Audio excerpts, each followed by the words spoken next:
proud member of the Dice Tower Network and a podcast about all things board games that you can listen to in less time than it takes to walk a 5K. Board game Blitz is sponsored by Grey Fox Games.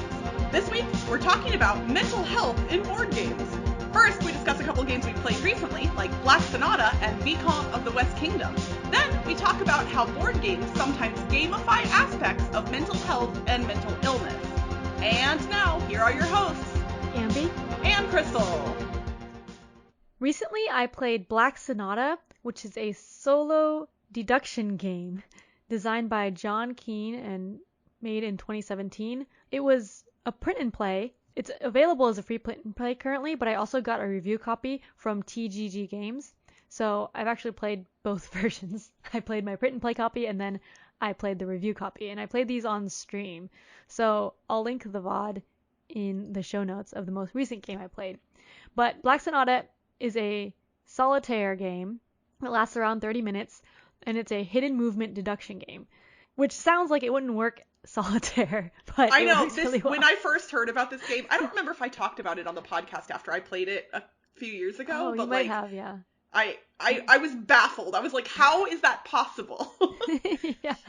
Yeah, so in the game, you're looking for Shakespeare's Dark Lady from the sonnets, and there's a map. So on your turn, you can move around the map. You're trying to find the Dark Lady. She moves each turn, and the way she moves is there's this deck of cards that have different icons of the different locations, and there's different ways to set up the deck of cards because there's like alphabet letters on the cards, and so you put them in alphabetical order, and that will be like the path that she moves.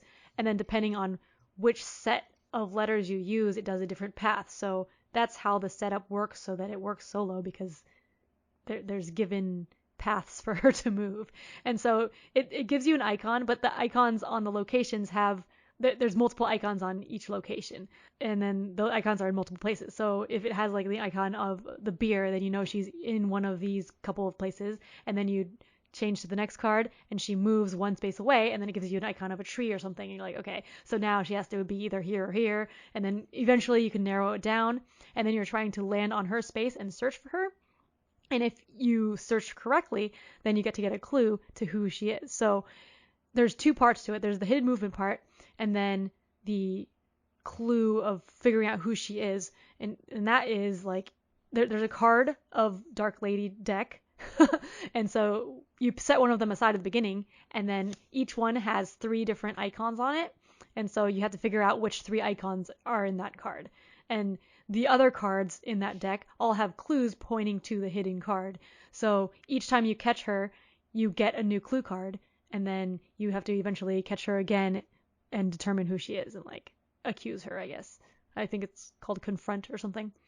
So I really like it. I really like deduction games, and I was just really impressed with how it works solo, just like how the designer got all of these things working. Right. Like, that's the thing with this game is, like, as I was playing it, I was like, I know how the mechanisms work, but my brain still kept thinking, how does the game know where she moved? Like, that's the thing that, it just, like, it feels like a computer doing it. Like, even though it's an analog board game. Yeah, it's really cool. So, it's not too hard at the beginning to find her, but then you need to find like multiple clues in order to deduce what her actual card is, because like just one clue won't tell you the 3 symbols that she has. But each time you find her, when you find her, she runs away. So you move like multiple cards under the deck, so she moves a couple of spaces away and you don't know where she ends up. So she keeps getting harder and harder to find. And also another thing that's interesting is every time you search for her, you replace the card in the deck with a fog card. And so you can't search again when that comes around, because you're going to be going through the deck multiple times. So there's some like memory aspect of where she went, because you want to like catch up and land on her space to be able to search for her, but then also it can't be the same time as the last time you did it, because that card gets replaced in the deck. Like, she still moves in that location, but like you can't search for her there, which is interesting. So yeah, there's deduction and memory and hidden movement all in one solo game, which plays really well. So yeah, I really like Black Sonata. It's available as print and play, but also published by TGG Games is the version I got. and I got it as a review copy. So thank you to TGG Games for that, because I was really excited about that. That's awesome. I recently got a game to the table that I had been wanting to play for quite some time, and as things are coming slightly safer, I've been able to game one-on-one with my friend Kathy a little bit more. We're still wearing masks, obviously, and doing all that, but she came over and I got an order from Boardlandia, which is a friendly local game store that's not local to me. And in that order was Viscount of the West Kingdom, or Viscounts of the West Kingdom. How it's spelled Viscounts, but it's a French word, so you all can, take whatever pronunciation you want there. It is the third game in the West Kingdom trilogy from Garphill and Renegade Games. I have spoken in the past about how much I absolutely love Architects of the West Kingdom, which is the first game in that series. I have not played Paladins of the West Kingdom, which is the second game in the series. I skipped right to number 3. And I'm not quite sure why I did that. I think because it's the newest one, and so it's kind of the one that has more buzz at the moment. And so that was what made me pick up Viscount over Paladins, I suppose.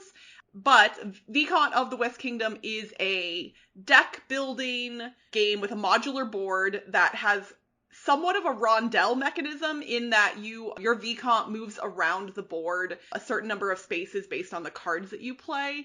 The cards come from your hand, and even though it's a deck building game, you only play one card per turn. So it's unlike a lot of deck building games where you're kind of laying out all the cards you can. It's just a single card, but it goes to a board in front of you, and there will always be 3 slots on that board that you will fill with people, and as you add new cards to it each turn, the existing cards on the board slide to the right and then eventually off the board. And these cards have different abilities. Some of them trigger when you put the card out. Some of them trigger when they come off of the board. Some of them have ongoing effects throughout the course of the rest of the game. So even though it is a deck building game, that mechanism is not as complex as a lot of other deck building games. I would try and describe the theme to you, and I could read, what the theme is from Board Game Geek, but it means nothing in this game. I felt no theme when I was playing this at all. It felt like pure mechanisms only, which some people will be down with that. I will admit I was a little bit bummed that, it didn't feel like I was doing anything thematic at all the whole time. It was just icons and resources the whole time. But yeah, you are technically traveling around this kingdom, acquiring deeds and debts, and those deeds and debts are the crux of how the game will end, because once either the deed or deck stack is empty, that triggers the end of the game. Technically, both stacks can run out, so there are 3 different ways the game can end, because players will score based on how the game ends as well, as far as what they've collected as in those deed and debt cards. I will say that I can see why a whole bunch of people really love this game, but it's not for me. I didn't dislike it, but the whole time I was playing it, I just felt very indifferent about it. I was like, I understand what I'm doing to some degree, and I can see how things fit together, but it didn't scratch the right parts of my brain. So I think for people who like deck building more than me, they will probably enjoy this a little bit more. I will admit I'm bad at culling a deck, and there were a lot of abilities in the game that would allow you to pull people back out of your deck. And since you only have 3 cards in your hand at a time, generally, and you're only playing 1 per turn, I think culling your deck in this game is going to be important, because you're not going to be cycling through your deck frequently, so you need to make sure the cards in your deck are working well for you. And I am really bad at knowing how, what cards to get rid of. There weren't a lot of obvious cards to get rid of, things that do nothing for you. One of my weakest cards was one of the only cards I had that had a build icon on it. So I was like, I don't want to ditch that. So what do I get rid of? There's a cool little piece in the middle of the board, this plastic castle looking thing that you'll put your little worker meeples on. It has a lot of cool parts to it, and I can see how with repeat plays I might enjoy it more. But for me, I would rather grab Architects of the West Kingdom all day, every day. I love Architects, and that is primarily, I think, because worker placement games are something that I enjoy more generally than a rondel or deck building style game. So, while it was not a win for me, it's a good game. And so I would not necessarily not recommend it for that reason. It's just not my jam. So for the theme, does Architects of the West Kingdom have theme? It does. It's definitely not like the most thematic game, but like it does feel like, because since it's a worker placement game, in Architects of the West Kingdom, you're placing workers to do things. So, and what's cool about Architects is the actions get more powerful the more workers you place. So when you play one worker on the wood spot, you get 1 wood. Then later, if you place another worker on the wood spot, you get 2 wood. So like it feels like you now have 2 workers there who are bringing wood in for you. And then when you're rounding up the other people, because you get to pick up other people's meeples and send them to prison, it's a little more interactive, and it just feels like, oh man, like that guy over there is getting really powerful. We need to clear out some of his guys. So, you know, like it's again, not crazy strong of a theme, but it feels more thematic than this one. And I honestly, I don't know the reasoning behind why these 3 games are set kind of in the same world, other than the fact that they're some from the same publisher and cool similar artwork styles and whatnot. But I haven't looked into that to see same designers too. So yeah, so like, but the games are not that similar to one another, aside from the fact that the artwork looks similar and there are some shared ideas and iconography, but like if you know how to play Architects, that doesn't help you very much in knowing how to play Viscount. So like there are some icons that you're like, oh, I recognize that, but it really won't help you mechanically in learning the game necessarily. But I am still curious to try Paladins. I might try it before I buy it, though, just in case. Because this one, I don't know, I got excited about ordering games. And this one will probably hit the sell or trade pile for me. I don't see it staying in my collection, but it's good. All right.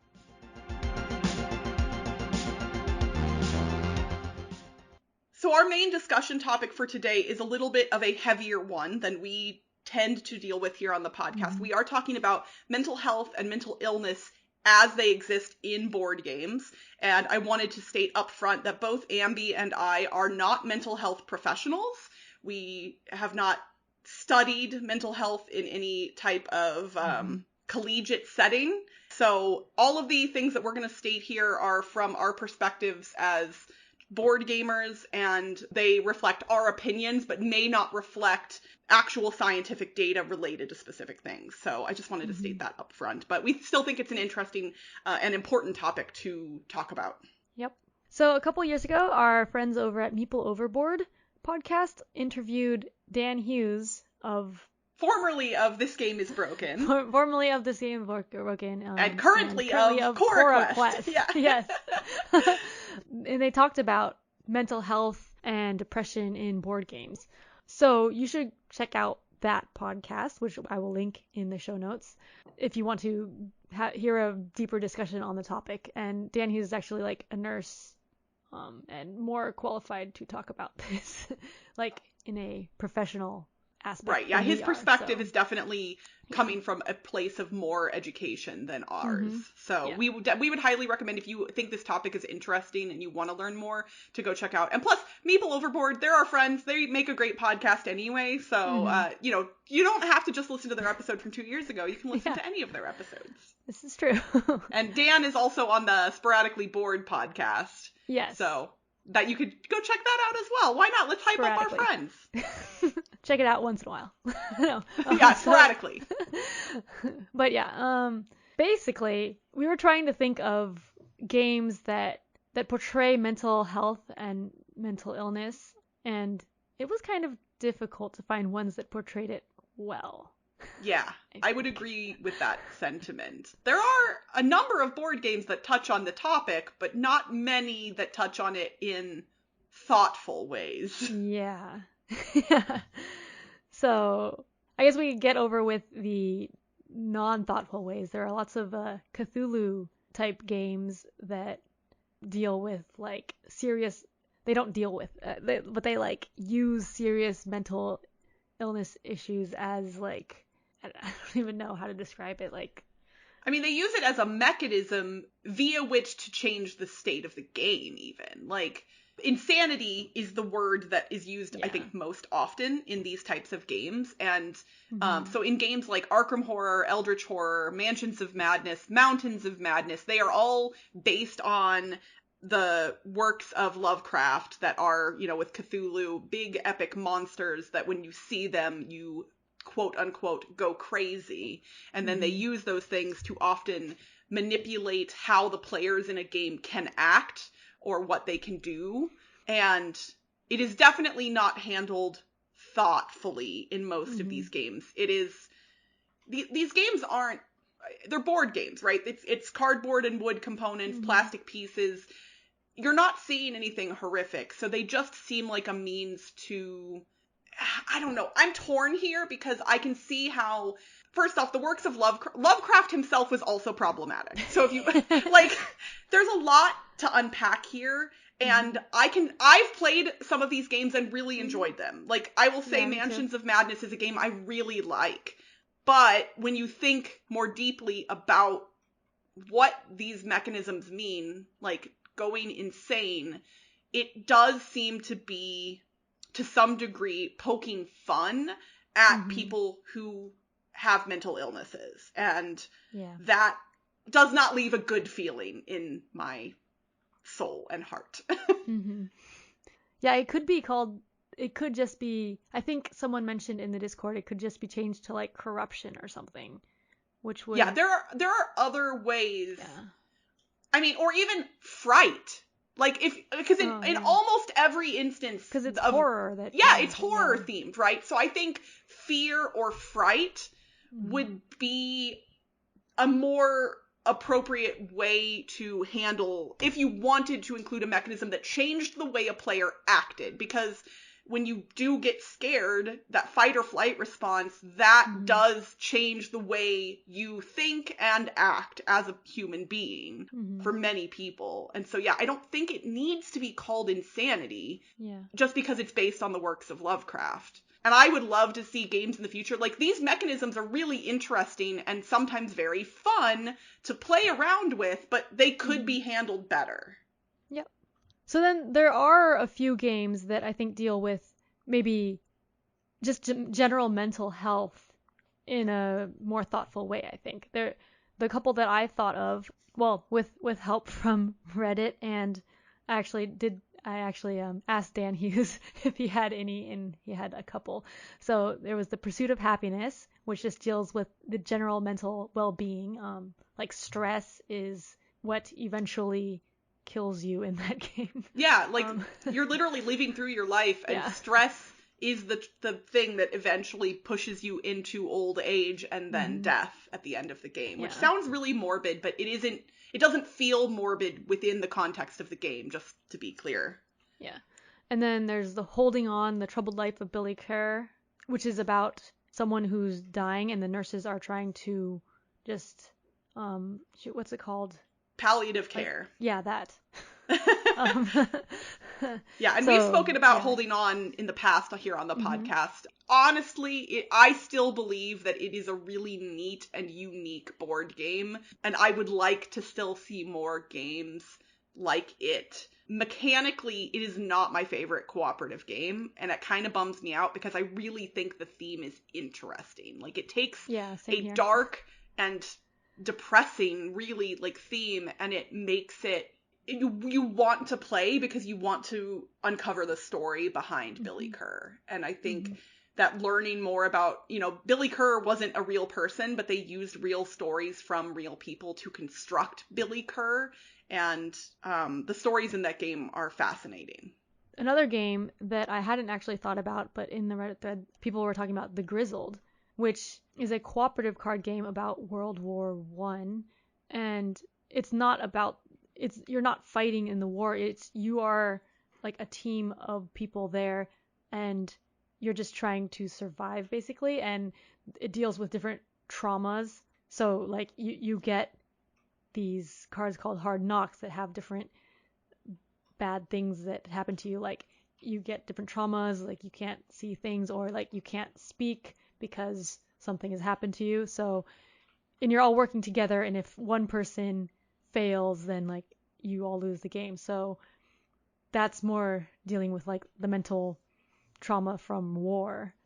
Yeah, and it even has a mechanism, the inspirational speeches, where like you can give a benefit to the entire team by giving an inspirational speech. So it also reflects that sometimes other people can help when others are experiencing a trauma of some kind. Yeah, and every turn it has support tokens too.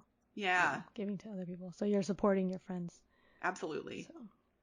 Another game I wrote down is actually an RPG rather than a board game, and it's one that earlier in my gaming career I really wanted to play, and I never have, and at this point I'm not certain I would want to. It's called Everyone is John, and it deals with a person that has schizophrenia, and all of the players in the RPG are the different personalities inside John's head. And so you are trying to manipulate John into doing specific tasks that you want him to do as one of his personalities. And obviously, schizophrenia is a really serious and often very scary mental illness. And so the gamification of an illness like that, while I believe it could make for some really fun and silly moments within the context of a game, I struggle to reconcile making something that serious and intense and, you know, traumatic for someone into something fun and lighthearted. So that one, I like I said, I think as a game idea, it's really interesting, but is that worth playing? I don't know. And as I was thinking about this, I was thinking like there are some video games that a few indie video games. I can't think of them off the top of my head, but I know there are some that deal with mental illness and like go into more what it's like to have certain mental conditions. So I've heard of a few of those that are like made by people that have those conditions or like know about it more, but that doesn't really happen as much in board games, I think. And I think maybe that's because video games might be easier to publish. There's a lot more indie video games because there's no like physical product that you need to publish. So I mean, in theory though, there could be more print and play games. Yeah, it's true. So I wonder maybe if, there are some that we just don't know about. Right. I mean, somebody in our Discord who is a friend of the show, John Dubois, has actually designed a game that is getting published later this year called Heading Forward, which is about dealing with a traumatic brain injury, like a head injury, and the ongoing effects that causes. And I will admit, I'm really excited about it. I also came up with the name. Oh, you did? Oh. I did. Which, like, I don't need credit for that. Like, I hope John doesn't, like...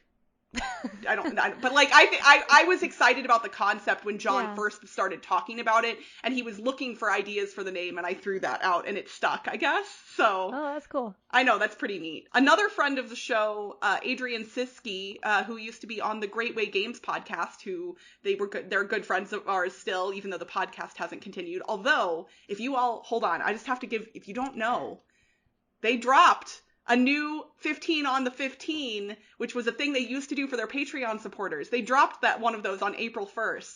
So if you miss Great Way Games, you should go to their Twitter feed and get the link, because it's not going to be in your podcast feed because they didn't have their account anymore for that. But needless to say, Adrian from Great Way Games did her master's thesis.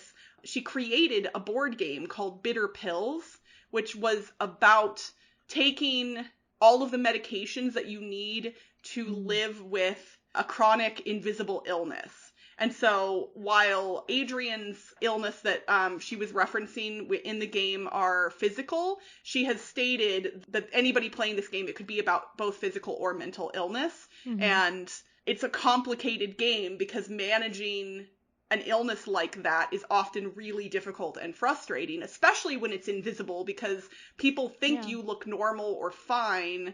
And I will say, as a person who deals with anxiety and migraines, and I have to take medication for all of those things, I sympathize heavily with that, because, like, I look normal and healthy, and a lot of the time I am struggling, and I know a lot of other people are struggling too. So I think that's really neat that she was able to design a game as part of her master's program to help explain that. Yeah. So here's the big question that we probably won't be able to answer. Is the gamification of mental illness okay? Now, I'm saying mental illness rather than mental health because I think we've given some examples of mental health being handled well in games. But I would say most of the examples we've given are dealing with mental health more so than mental illness. Yeah. So is the gamification of mental illness okay? Is that, I mean, obviously who determines what's okay? We're just giving our personal opinions here. For me, as is probably obvious by some of the other comments I've made already, I don't think so. At least for me personally, it doesn't leave a good taste in my mouth. And it doesn't...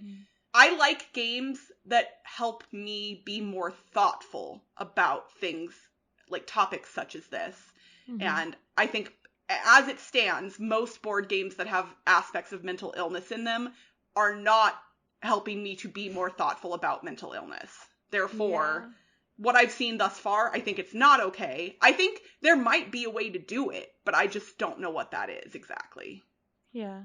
So yeah, as I was saying before about the video games, like I think some of those video games are making people more thoughtful about it. And I think that is good to just open people's eyes, make them more aware of what it's like to have a mental illness and that like mental illnesses are real things. Like just because you can't see them doesn't mean it's not an illness. So right.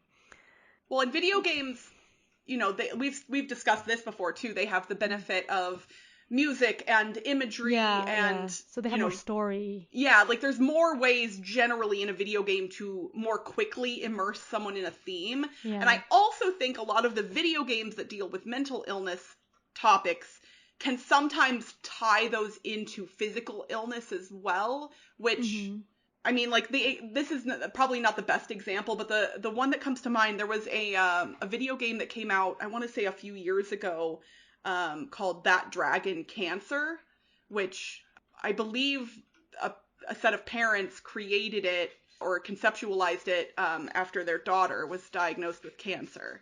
And so obviously cancer is a physical illness, but I think there are a lot of mental health issues that come with something like a cancer diagnosis. And so tying those things together, I think makes it work potentially better in some video games, and I think is more difficult to implement in a board game. But like there are more board games coming out that are more unique and making people more thoughtful. So I think like in the future there might be potential for mental illness to be handled well in board games, maybe. I would agree with that. Yeah.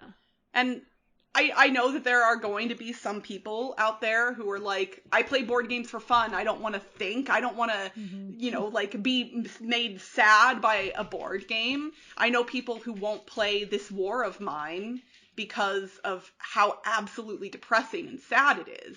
I still have never played it. Not that I am unwilling to. I just have never had a chance, but I kind of want to. For me, it's not that I need a board game to make me be thoughtful or make me feel sad. I appreciate unique experiences in board games, and those types of experiences are more rare. Therefore, I tend to gravitate toward them because I like experiencing new things, I guess, is the best way to describe it.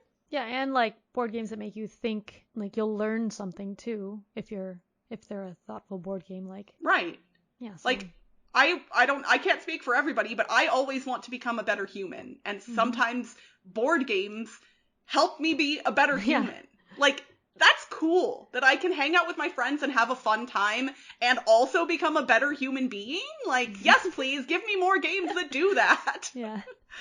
I'm really happy that we are tackling this topic, but obviously we are just barely scratching the surface of what this topic means. I would love to hear from some of our listeners. So if you all want to head into our Discord, link in the show notes if you're not in the Discord already, or head over to our Board Game Geek Guild, or just reply to our tweet on Twitter for this episode and let us know your thoughts, or if there are any games that we didn't mention that do handle either mental health or mental illness in a way that you think is good and thoughtful. We would love to hear about it. And also, if there was anything in this episode that we did not handle appropriately or delicately, I would love to know that as well going forward. We're making sure we're trying to be as polite and thoughtful about topics like this as we can be, but you know, sometimes we make mistakes. And that's it for this week's Board Game Blitz.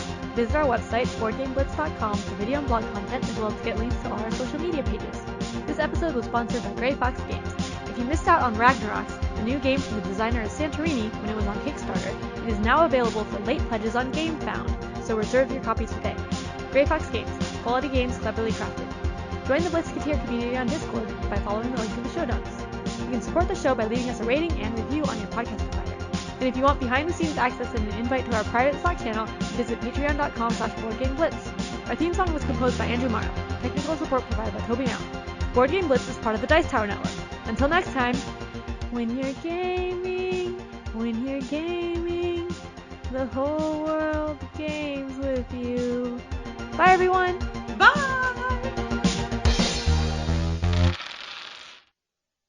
Visit patreon.com/BoardGameBit. Board game bitch. Board game bitch. Board Game Blitz is part of the Nice The Nice Tower Network.